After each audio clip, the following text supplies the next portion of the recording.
Okay, I'm going to be trying to make this little ghost dog sculpture for a Halloween cake because I think it's really cute and the little sculpture is very popular. So why not try making it for a cake?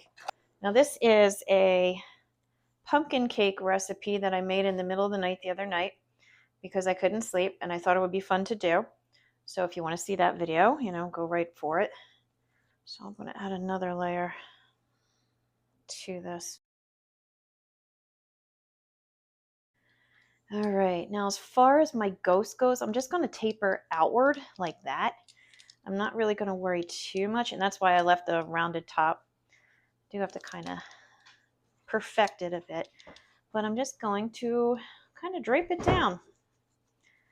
And I'm not going to be too worried about ripples or anything like that because that can be added with the fondant and with icing. I just want to more get the kind of rounded off ghosty top going. And this is also why you don't want to add a lot of icing at first.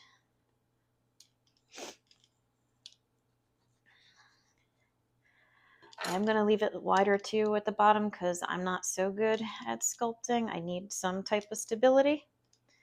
I don't want it falling over.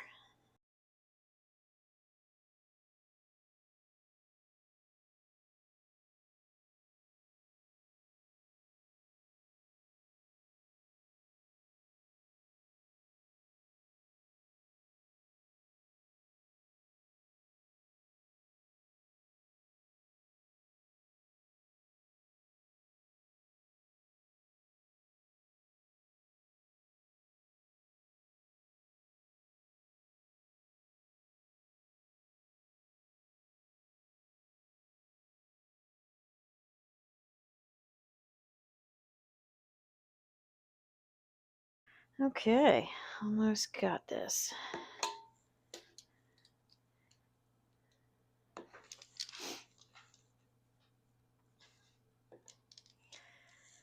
All right.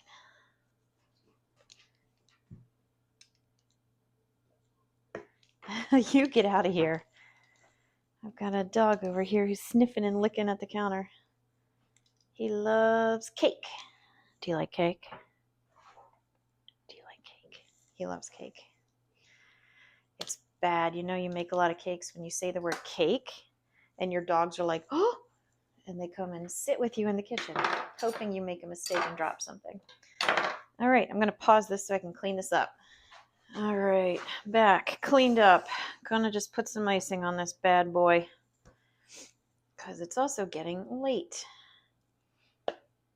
And this is just a crumb coating, so I don't care. It doesn't have to be pretty. It just has to exist. Granted, the better you do now, the less work you have to do for future you. But that's kind of future me's problem. And I'm just going to crumb coat it just the shape it is now.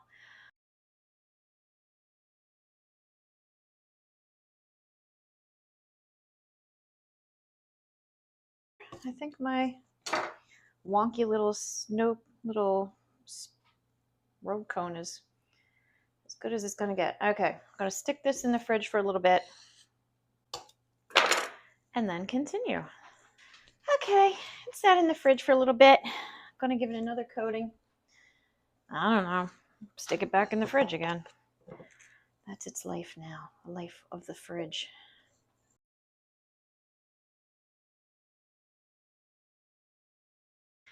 Okay, I'm going to stick this back in the fridge and get my fondant rolled out and ready to go. All right, it's been in there a little bit. I want to pull it out because I want to add some of the folds, and I decided how I'm going to do it. And I am going to just use some fondant, but what I'm going to do is kind of press them against where the ghost really gets kind of flared out. So I'm cheating. It's basically what it comes to. Taking my fondant, making big old teardrops like that, kind of sticking them hither and thither on my little ghosty boy here, or girl, I don't know, ghost. I'm on my ghost.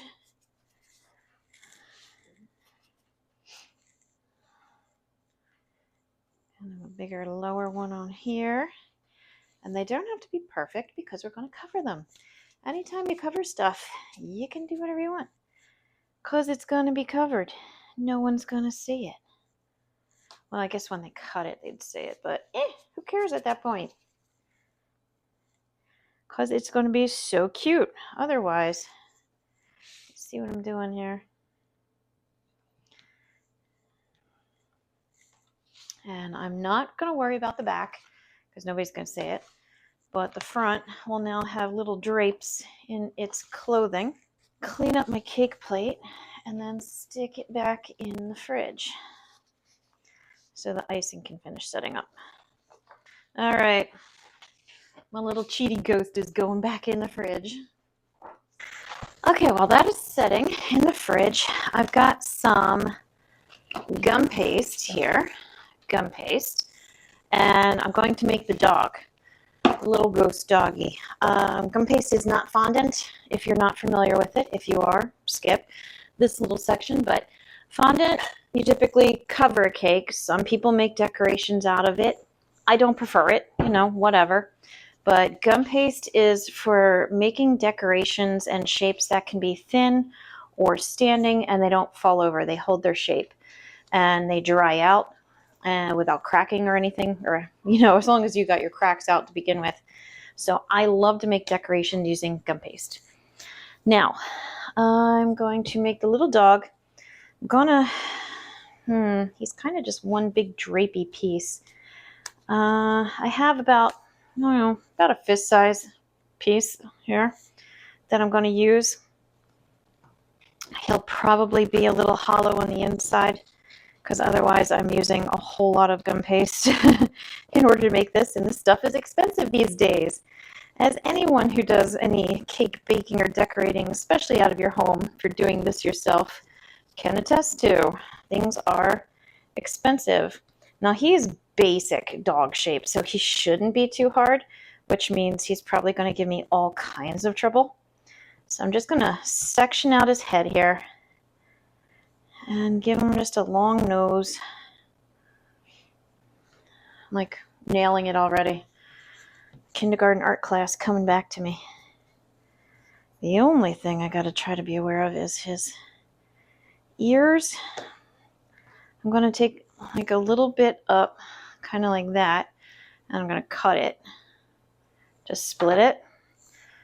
And then I'm going to make that into his ears.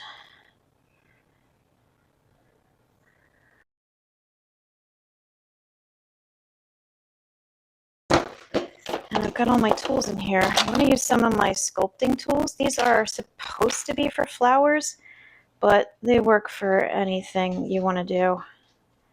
And I'm using this rounded one to go under his ears. You see how I kind of like tucked it up in here? And it looks a lot nicer than the other one. So I'm just going to do the same thing on the other side. And now he's got a crazy looking ear and a very nice looking ear. Got way too much bend. I need more curve. More curve, less bend. And then you gotta try to get him even. Okay, I just shaped his face a little bit. I need to kind of give him more of a muzzle. And then there you go. There's his head. I don't think it needs to be super duper perfect because the idea is he's a little sculpture. So he's not meant to be perfect. And now I'm going to just pinch around the outside of him. And that will start to make him a little more drapey. I know it's got fingerprints, but for now that's okay. We'll fix it. He's actually holding up pretty good. I didn't know if I'd have to put like a wadded paper towel or something if you find your dog is sagging a little. Or, you could put a piece of cake in there. It'd be hard to find it, but it would support it. I'm going to use this tool. It's got like the points on it to just go up the side to create, oh, there's my cat.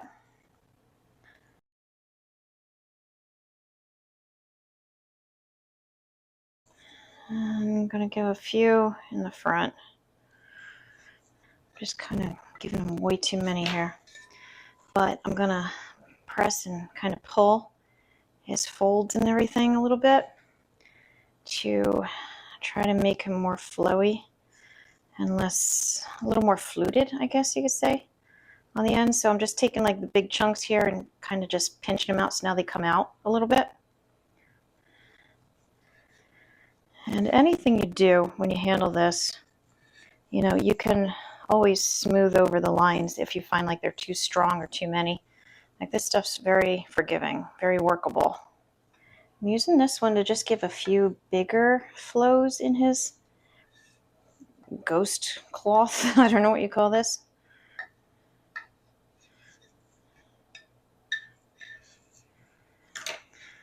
All right, I'm going to give him his eyes. I'm going to use the same tool I've got here. You know what? No, I'm lying. I'm lying. I have a better tool. Where is it? It's gone. Oh, it's right here. Jeez.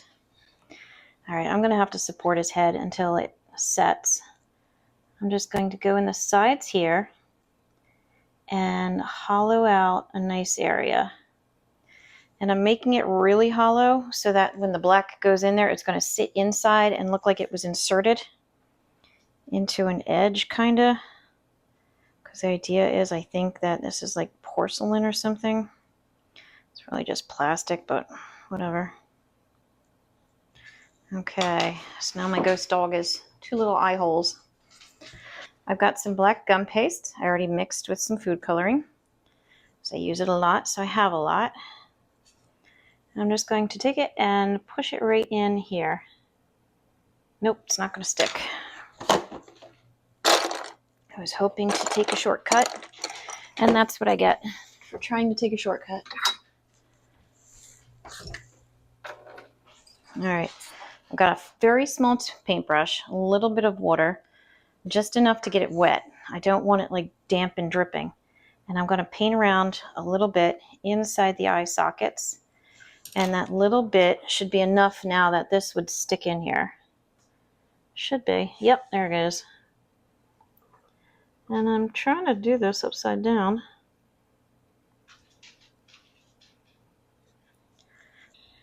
Get in there, eyeball. So there you go. I'm going to add more to this side. I'm just going to put it right on top of the other one.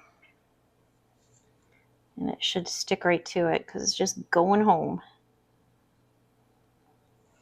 Okay, now my doggy's got his eyes.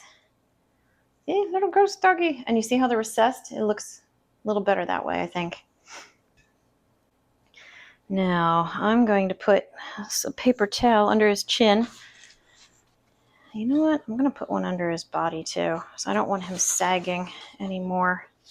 He's already getting a little saggy. And if you do a paper towel, do use paper towel. Make sure you have a good brand because the cheaper ones can shed lint. And you don't want lint sticking to anything that you're making. So just a little FYI there. Just enough to hold him up. And then enough for his chin to be a little more perky. Just like that. Now I'm going to put him aside. And then I think I'm going to take the cake out. It should be set up enough. Some people like to prep their counters when they roll out their fondant with powdered sugar or cornstarch. I like to use Crisco or some kind of a shortening because it keeps it moist so it doesn't dry out as quickly. Any type of moisture it does put in onto it gets absorbed eventually, so you're not going to have like shiny spots or anything like that, so you don't have to worry about that. And it just really doesn't stick to the counter. I probably have 1.5 pounds here. I always go thick with my fondant. It's just my curse. It's what I do because I would much rather it be too thick than be surprised and short. It's always better to have too much than not enough. And before you work with gum paste or fondant, you always want to give it a good knead first. That activates whatever the chemicals are in here. That gets it real elastic and stretchy. it works out all of the little cracks and wrinkles that might have formed. And when I do it, I fold it over and push. So that way I always have a nice smooth surface and all my wrinkles are under here. When you're using white fondant like this, any little dust or speck is going to show up right away on you. But at this point, I've done this a lot. And even though I do roll thick, it's even. Well, for the most part, it's pretty darn even. All right, this should be very nice. I'm going to just flip this over on top of my rolling pin and kind of move it over a little bit. And get this, my turntable, and my ghosty boy or girl, I don't know, whatever.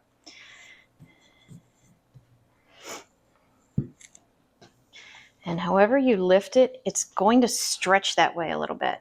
So I hope you can see what I'm doing here. I'm just going to lay it right over the top and let it flop. Ghost. Already, we've got a ghost. Okay, I can tell it is a little too long. So what I'm going to do is kind of set it more toward the back. I can stretch it down a little if I need to. But I want the extra to be in the back, not the front, because I want to be able to have whatever folds and wrinkles extra in the front I want without it draping all over the cake plate as much, because that's all stuff I'm going to have to figure out how to cut off and remove. All right, let me get my scissors.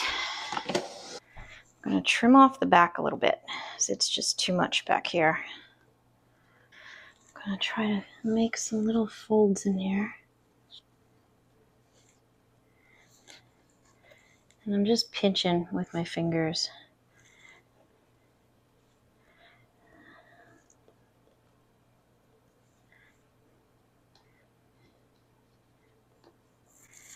All right, I'm going to cut down this seam here. It's just too much fondant. And I'm just going to rub it just like that. And you're going to find that the heat of your hand, like my hand is pretty warm, it's going to blend it in. And those rough sides, I'm just going to tuck them. Just pinch them, roll them in your finger a little bit. That'll stretch it out, and then just press it down. And in the back, I'm not going to worry about it. So there you go. Got my little ghosty ghost so far. It's a squat little ghost, I will admit that. If I had more cake, I could have stacked him higher, but I don't, so I'm not going to worry about it. Because once again, he's my ghost. Now I'm going to give him his little ghosty arms. And I'm just going to make two little flippers out of my extra here. So I'll show you what I'm going to do. I'm going to keep them small and thin. I don't want too much in here. I'm just pressing it between my hands pretty tightly, and that will work out any cracks so you don't have any of that. I'm going to use my small rolling pin, my 9-inch one here,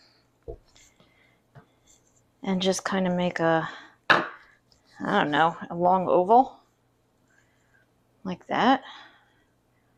Shape it a little bit more so it's more tapered at either end. And then cut it in half. Now I've got a very obvious flat side and a very obvious rounded side, so I'm going to flip it over onto the rounded, and I'm going to cut it at a really, really good angle so that I finish here, but I'm going to start maybe like halfway down and chunk it. It's going to push, it's not going to cut smoothly because it is fondant. That's okay.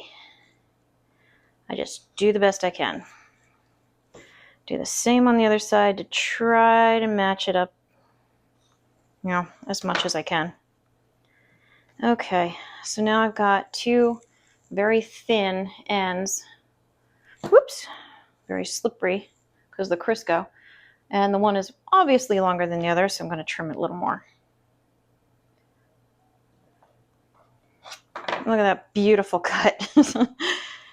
But it should be about the same length. Yeah, about the same length now. So I'm going to set one arm here one arm here. And again, if it doesn't stick, I just have a little bit of that water from my cup. I'm just going to wipe it underneath. You don't want to add too much with fondant. You can really go wrong here. And then it sticks like a champ. Do the same thing the other side. A little bit of moisture, very, very little. Actually, you know what? I'm going to move it. I don't like how it looks because I couldn't see what I was doing. There you go. Now my ends are obviously pretty rough and not very clean. So I'm going to utilize my tools once again. Get a little more of the water. Paint it over the edge wherever it's not really sticking. And then probably using the big ball, just kind of rub it, and you're going to see it's going to just melt together.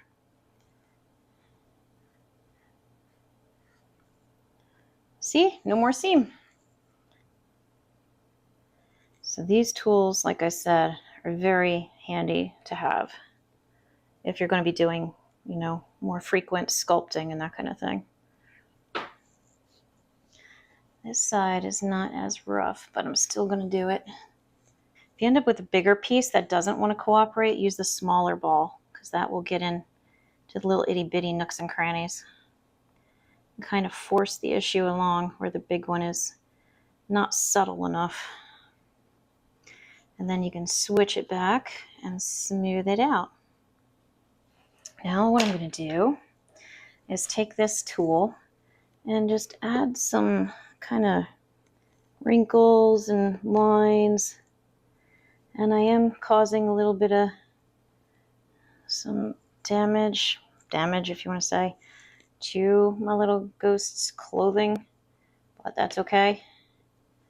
Like the dog, I'm going to add a couple little pressure wrinkles in, just because why not? Now I'm not going to go crazy with this, because I do want to give him a little wash of color after the fact, but I also want to curve his arm a little bit. So I'm going to just give him a little bit of a curve to his arms, more like a little letter C or something. Letter L, I guess. There you go. So it's not quite coming out like that anymore. He's got more natural ghost flow. All right, now I'm going to give him his eyes. Yeah, I'm going to just do pressure like I did the other one. I was thinking I should maybe cut it out, but I don't think I'm going to.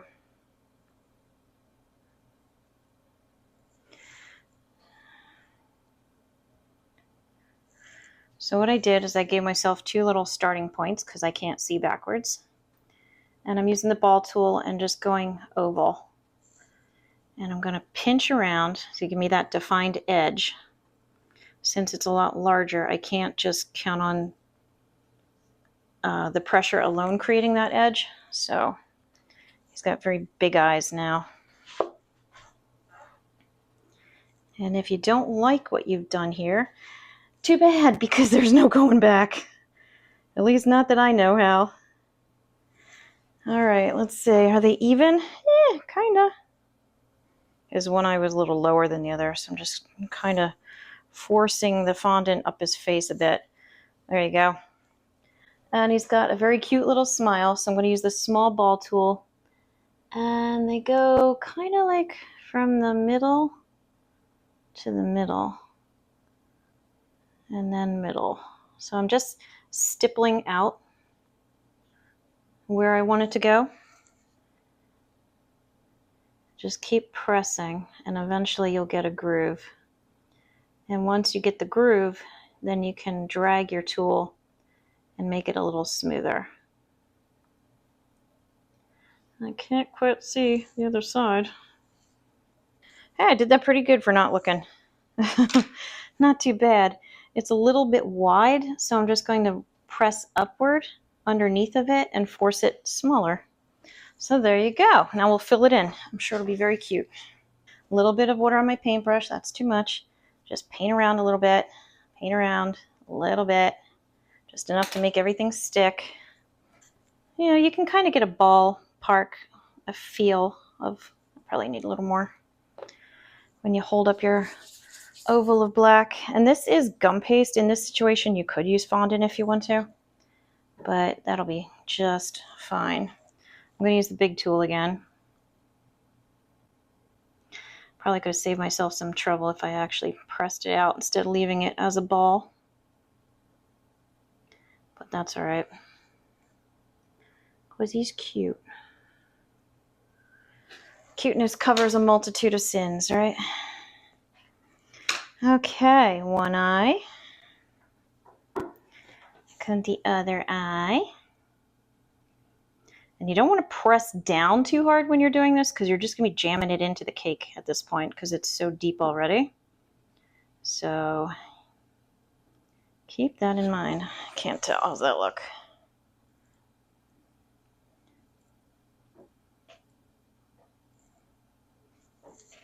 Ta-da! Little ghost. So I've got my little piece here. Just lightly go back and forth. If you press too hard, you'll definitely mess him up. So there he is. He's cute. He should be taller. Yes, he absolutely should be taller. But I don't care. He's still cute. So yeah, take that. All right, our little doggy had some time to set. He's not quite so unsteady. You know what? I'm not going to do the black yet. I'm going to wait a moment. So you're going to see what I'm going to do. Because what I'm going to do is I'm going to make some dirty water. I'm going to take some brown food coloring, mix it in with that little bit of water I've got, and just kind of dirty up our ghost. I'm going to start in the back because if I don't like it, then I can just undo it. But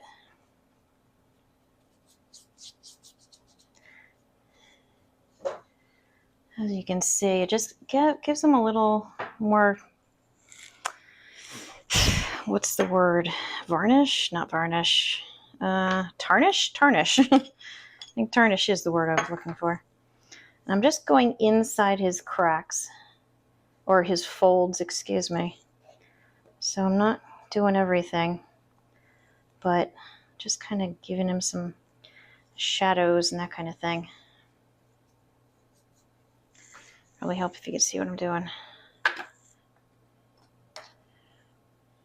And anything you do, if it's too dark or something, you can undo it with a little bit of water and a wet paper towel. It'll take it right off. You just wipe it off, like literally just wipe it off. If you don't like the brown, you could always use a black. That would be much stronger of a contrast.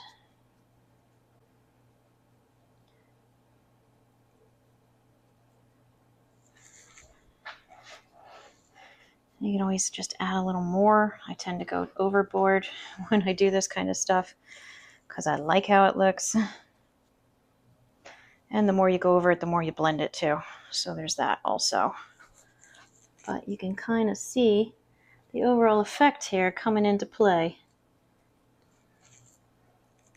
At least I hope you can, because he looks cool from my upside down point of view. I'm going to do a little bit inside of his eyes.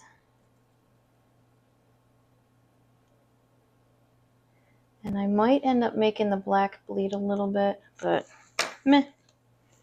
Who cares, right?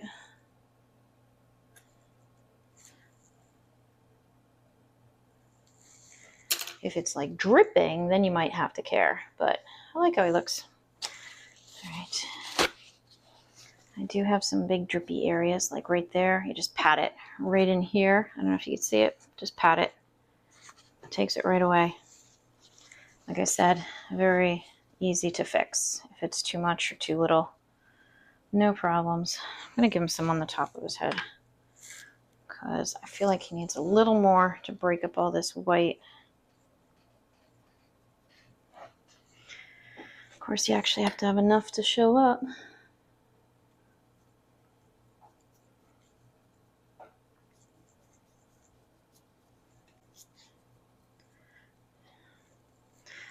Okay, now I'm going to do the same thing to our doggy. I really wanted to go inside those lines and cracks I made, the seams or the folds of his cloak, because that's really what's given him his ghostly appearance. Do a little under his ears. Do a little on his nose. Okay. And that is by far too much. You also, I've found you can use your fingers and blend it, kind of like charcoal or something. Pastels, if you've ever worked with that kind of stuff. I feel like I overdid the dog, so I'm going to just wipe it a little.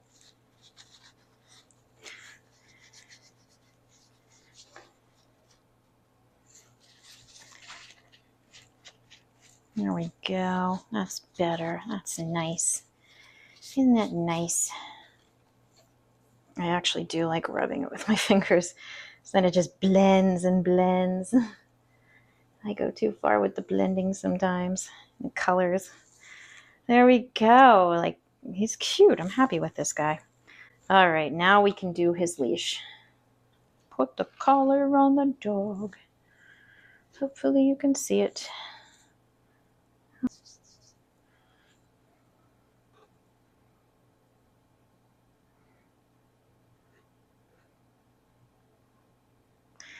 Okay. He's got his little collar on. Oh, he's so cute. Like, I know this isn't perfect, but it's very cute. And stop spinning for just 1 minute. Oh, I am going to cheat.